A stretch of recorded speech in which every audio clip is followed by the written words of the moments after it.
안녕하세요. 성형세무사입니다. 오늘은 이제 요거 말씀을 드려야 되겠죠? 전체적인 종합소득세를 신고하시는데 세 번째 영상이에요. 첫 번째는 이제 전체적으로 어떤 프로세스로 신고를 해야 되고 그거에 따른 참고해야 될 영상은 어떤 걸 보셔야 되는지, 그리고 이제 두 번째는 신고 안내문 조회하는 방법, 그리고 오늘 세 번째는 그 신고 안내문에서 확인하셨던 신고 유형이 있거든요.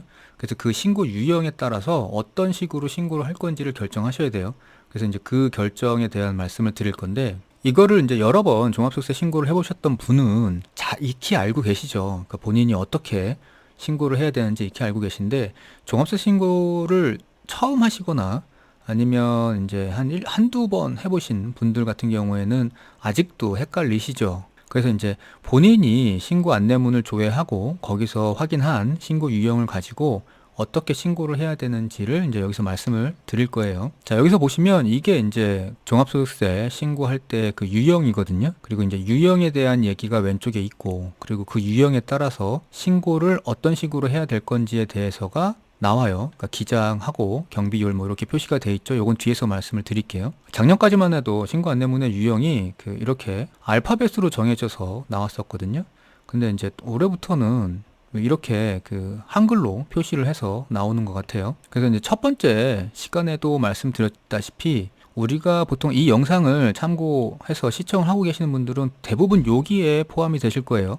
간편장부나 아니면 모두채움, 단순경비율 뭐 요쪽에 해당이 되실 거거든요. 그래서 이제 신고 유형에 따라서 방법을, 그러니까 신고 방법이죠. 신고 방법을 어떻게 할 거냐에 대해서 말씀을 드리기 전에 일단 먼저 여기 나오는 이 기장 의무와 경비율을 좀 아셔야 돼요. 그래서 간단하게 그 종합소득세 신고 방식하고, 그리고 이제 복식부기나 간편장부, 단순경비율 뭐 이런 것들에 대한 뜻이 어떤 개념이 있는지에 대해서 잠시 설명을 듣고 올게요. 종합소득세는 신고하는 방법이 두 가지예요. 그러니까 원칙적으로는 장부를 만들어서 신고하는 기장신고가 있죠. 여기 보시는 것처럼. 그래서 기장신고라는 게 있고요. 이게 원칙이에요. 그러니까 모든 사업자는 장부를 만들어서 매출이 얼마인지, 비용이 얼마인지, 그리고 얼마가 남았는지를 계산해가지고 그 남은 이익에다가 세율을 곱해서 세금을 내게 돼 있죠. 그래서 이게 원칙인데, 이거 외에 또 하나의 방법이 추계신고라는 게 있어요.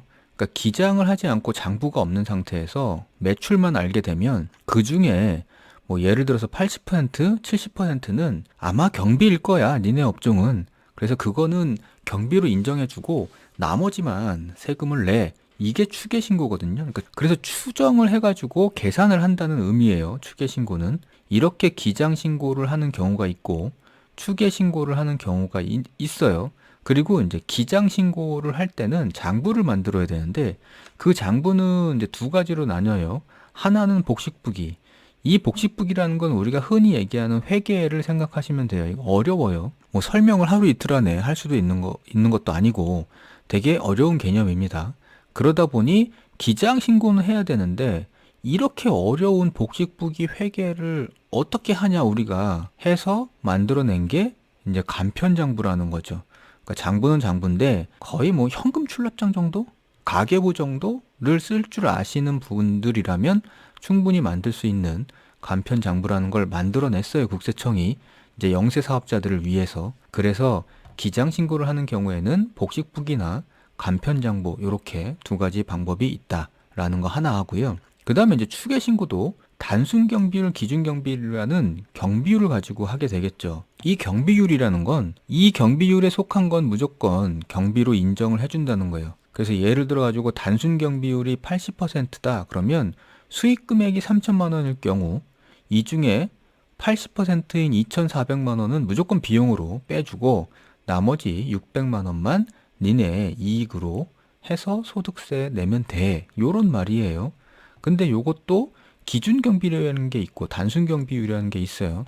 단순 경비율이라는 건 단순히 그냥 퍼센테이지가 딱 정해져 있어요.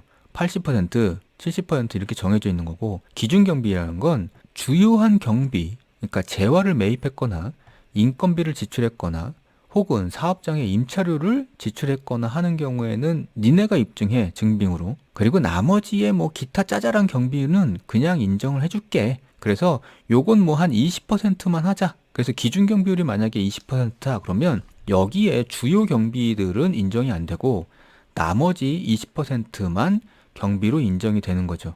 그래서 일단 먼저 20%는 인정을 받고 나머지로 지출한 것들이 있으면 증빙을 갖다가 니네가 입증하면 더 빼줄게. 요런 의미예요. 그래서 이제 이 중에서 선택을 하면 당연히 단순 경비율이 좋죠. 기준 경비율보다. 그리고 기장 신고에서도 당연히 간편장부가 더 좋죠. 복식부기보다. 그래서 이렇게 좋은 거는 영세 사업자예요. 만약에 복식부기와 간편장부가 있다. 그럼 다 간편장부를 선택하겠죠? 그러면 이제 세수 확보가 잘 안 되다 보니 수익 금액, 매출액이 연 7,500만 원을 넘어가면 니네 능력이 있다고 보니까 복식부기로 해. 그리고 7,500만 원이 안 되면 니넨 영세하니까 간단하게 간편장부로 해도 봐줄게. 요런 의미가 되는 거죠. 그래서 이 금액 기준으로 요렇게 나뉘는 거고, 이쪽에서도 단순 경비율이 좋은 건 아는데 니네가 매출이 2,400만 원이 넘어가면 기준 경비율로 해. 니네 능력이 있어. 그리고 2,400만 원이 안 되면 니넨 영세하니까 그냥 경비율 단순 경비율 적용해가지고 조금만 신고해. 요렇게 구분을 하고 있는 거죠. 그러면 여기서 의문이 생기잖아요. 그러면 2,400만 원을 넘고 7,500만 원을 안 넘는 요 중간에 있는 사업자들은 어쩌라는 거냐라는 거죠. 그러면 2,400만 원을 넘었으니까 여기선 기준 경비율을 써야 되고, 그리고 7,500만 원이 안 넘었으니까 여기선 간편장부를 써야 되는 거잖아요. 그래서 요 같은 경우에는 요렇게 간편장부와 기준 경비율을 선택을 할 수가 있게 되는 거죠. 그래서 여기까지 들으시면 아까 그 표가 이해가 좀 되실 거예요. 자, 그래서 이제 다시 또 표로 왔죠. 좀 전에 예를 들어서 설명한 2,400만 원, 7,500만 원 같은 기준은 업종에 따라서 달라져요. 그래서 이제 화면에서 보신 것처럼 업종마다 달라지는데, 얘는 이제 그 중에 서비스 업종이 많으시기 때문에 서비스 업종을 예로 들은 거죠. 그래서 이제 업종마다 본인 업종에 따라서 금액 기준은 달라집니다. 그건 참고하셔야 되고요. 여튼 좀 전에 예로 들었던 그 7,500만 원 이하 2,400만 원 넘고요. 그 경우에는 여기서 보시면 여기죠. 간편장부 기준 경비율, 여기에 해당이 되는 거죠. 기장 의무는 간편장부, 그리고 경비율은 기준 경비율을 적용할 수 있어요. 그래서 이 표를 그런 식으로 보시면 됩니다. 그래서 이 경우에는 간편장부로 신고를 하든지 혹은 기준 경비율로 신고를 하든지, 다시 말하면 장부 신고를 하든지 추계 신고를 하든지 선택을 하라는 얘기예요. 이거는 본인의 상황에 맞게 선택을 하시면 되고요. 참고로 이 위에 복식부기 의무가 있는데 기준 경비율 이렇게 돼 있잖아요. 그러니까 이 경우에는 추계 신고를 하게 되면 복식부기 의무자들은 가산세가 있어요. 그래서 그거는 참고를 하시면 되고, 그래서 이 밑에도 마찬가지죠. 여기에 지금 단순 경비율 대상자 혹은 모두 채움 납부 요 대상자 같은 경우에는 간편장부이거나 아니면 단순 경비율로 추계 신고를 하거나, 그러니까 요 둘 중에 선택을 하라는 얘기예요. 너한테 유리한 방법으로 해라.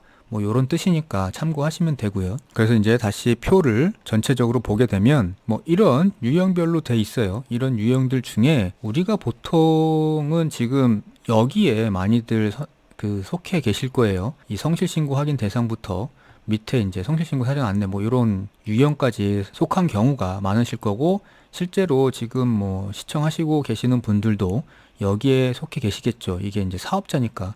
그 밑으로는 주택임대소득이 있거나 아니면 종교인 소득이거나 아니면 사업자가 아닌 비사업자인데 금융소득이나 근로소득, 연금소득, 기타 소득이 있어가지고 신고를 해야 되는 경우, 뭐 이런 경우예요. 그래서 대부분의 경우에는 여기에 이제 위에 속하실 텐데, 이 중에서도 여기 지금 4개 있잖아요. 그러니까 복식부기 의무가 있는 성실신고 확인 대상자부터 외부 조정 대상자, 자기 조정 대상자, 복식부기 의무자, 그리고 밑에 성실신고 사전 안내 같은 경우에는 이거는 세무대리인의 도움을 받으시는 게 좋아요.